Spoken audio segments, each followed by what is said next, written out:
Hello friends, अब यदि कोई व्यक्ति इनकम टैक्स की रिटर्न फाइल नहीं करता है तो उसका हायर रेट से टैक्स डिडक्ट किया जाएगा।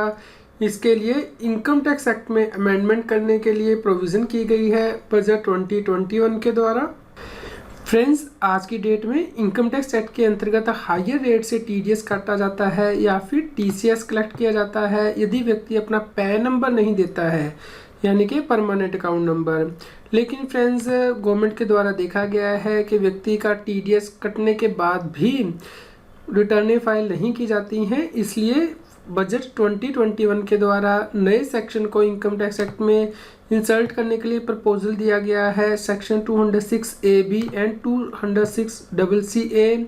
यानी कि यदि कोई व्यक्ति इनकम टैक्स की रिटर्नें फाइल नहीं करेगा तो उसका हायर रेट से टीडीएस या फिर टीसीएस कलेक्ट किया जाएगा। फ्रेंड्स, कौन से व्यक्ति सेक्शन के अंतर्गत कवर होंगे, यानी कि जो व्यक्ति अपनी इनकम टैक्स की रिटर्न फाइल नहीं करेंगे लगातार 2 असेसमेंट ईयर के लिए, यानी कि जिस साल टीडीएस कटना है उसे पिछले 2 सालों के लिए उनका हायर रेट से टीडीएस काटा जाएगा। और फ्रेंड्स, जिनके लिए कि इनकम टैक्स रिटर्न को फाइल करने की डेट एक्सपायर हो गया सेक्शन 139 सब सेक्शन 1 के अंतर्गत। इस प्रकार फ्रेंड्स, यदि टैक्स पेयर के द्वारा बिलेटेड रिटर्न फाइल की जाती हैं तो उसका भी हायर रेट से टीडीएस काटा जा सकता है, क्योंकि वो सेक्शन 139 सब सेक्शन 4 के अंतर्गत बिलेटेड रिटर्न जाती है। तो फ्रेंड्स, दूसरी जो कंडीशन यहाँ पे लगाई गई है कि जो टीडीएस अमाउंट या टीसीएस अमाउंट कलेक्ट किया जाएगा एग्रीगेट अमाउंट वो 50,000 रुपया या फिर उससे ज़्यादा होना चाहिए। लेकिन फ्रेंड्स, यदि व्यक्ति नॉन रेजिडेंट है जिसकी कि इंडिया में परमानेंट एस्टेब्लिशमेंट नहीं है तो उसके लिए यह सेक्शन एप्लीकेबल नहीं होगा। परमानेंट एस्टेब्लिशमेंट का मतलब है fix place of business through which the business of the enterprise is Holi और पार्टली कैरिड ऑन। फ्रेंड्स, ये सेक्शन सभी प्रकार के इनकम पे एप्लीकेबल होगा जिनके ऊपर के टीडीएस कटता है, जो भी पेबल या क्रेडिट की जाती हैं डिडक्टर के द्वारा। लेकिन फ्रेंड्स, ये सेक्शन कुछ इनकम पे एप्लीकेबल नहीं होगा, जैसे कि यदि सैलरी इनकम है या पीएफ से एक्यूमुलेटेड बैलेंस निकाला जाता है या लॉटरी इनकम है या हॉर्स रेस से इनकम है या फिर सिक्योरिटाइजेशन ट्रस्ट से इनकम है या फिर बैंकिंग कंपनी से कैश निकाला जाता है, इन पे एप्लीकेबल नहीं है। अदरवाइज हर प्रकार के इनकम पे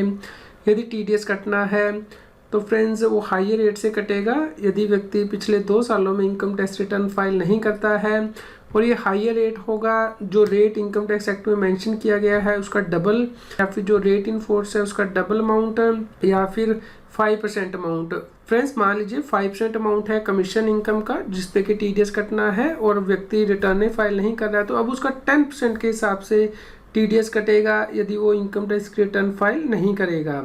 फ्रेंड्स, यदि व्यक्ति के पास पैन नंबर भी नहीं है और वो इनकम टैक्स की रिटर्न भी नहीं फाइल कर रहा है तो हायर ऑफ द 2 रेट के अकॉर्डिंग इनकम टैक्स कटेगा, यानी कि जो सेक्शन 206 AA के अंतर्गत मेंशन किए गए हैं या 206 AB के अंतर्गत मेंशन किए गए हैं। इसी प्रकार फ्रेंड्स, इनकम टैक्स एक्ट के अंतर्गत टीसीएस कलेक्ट किया जाता है। तो जो व्यक्ति इनकम टैक्स की रिटर्न फाइल नहीं करेंगे पिछले 2 साल के लिए उनका भी हायर रेट से टीसीएस कलेक्ट किया जाएगा, यानी कि ट्वाइस द रेट जो इनकम टैक्स एक्ट में मेंशन है या फिर रेट ऑफ 5%। इन दोनों में से जो भी फिगर हाई होगी।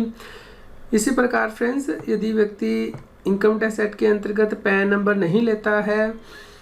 और रिटर्न भी फाइल नहीं करता है तो उसका जो रेट 206 CC के अंतर्गत मेंशन किया गया है या फिर इस सेक्शन के अंतर्गत मेंशन किया गया है, इन दोनों में से जो भी रेट हायर होगा उसके हिसाब से टीसीएस कलेक्ट किया जाएगा। फ्रेंड्स, यहाँ पे आपके ध्यान रखना है कि सेक्शन 194 IB के अंतर्गत यदि पेमेंट किसी इंडिविजुअल या हिंदू अनडिवाइडेड फैमिली रेंट के लिए की जाती है जहाँ पे कि रेंट अमाउंट पर मंथ 50,000 रुपया या इससे ज़्यादा हो जाता है तो टीडीएस काटा जाता है। यहाँ पे सब सेक्शन 4 दिया गया था जो कि बताता था कि यदि व्यक्ति पैन नंबर नहीं देता है और उसका टीडीएस काटना है तो मैक्सिमम अमाउंट जो रेंट पेबल का होगा लास्ट मंथ में उससे ज़्यादा नहीं होगा। अब यहाँ पे 206 AB भी इंसर्ट कर दिया गया है, यानी कि यदि व्यक्ति रिटर्न फाइल नहीं करेगा लास्ट 2 इयर्स की तो जो व्यक्ति रेंट की पेमेंट कर रहा है 50,000 रुपीज़ पर मंथ तो जो लास्ट मंथ में रेंट पेबल है उससे ज़्यादा टीडीएस नहीं कटेगा। फ्रेंड्स, ये जो अमेंडमेंट प्रपोज की गई है 1 जुलाई 2021 से प्रपोज की गई हैं फ्रेंड्स, उम्मीद करते हैं आपके लिए यह न्यूज़ यूज़फुल रही होगी। कृपया लाइक कीजिए और अधिक से अधिक शेयर कीजिए ताकि सभी लोगों तक ये जानकारी पहुंच पाए और वो इनकम टैक्स एक्ट के अंतर्गत कॉम्प्लायंस कर पाएँ। आप हमें Telegram app CS Satbir Singh टैक्सील पर ज्वाइन कर सकते हैं ताकि आप GST और इनकम टैक्स के रेगुलर अपडेट अपने मोबाइल पर ही प्राप्त कर सकें।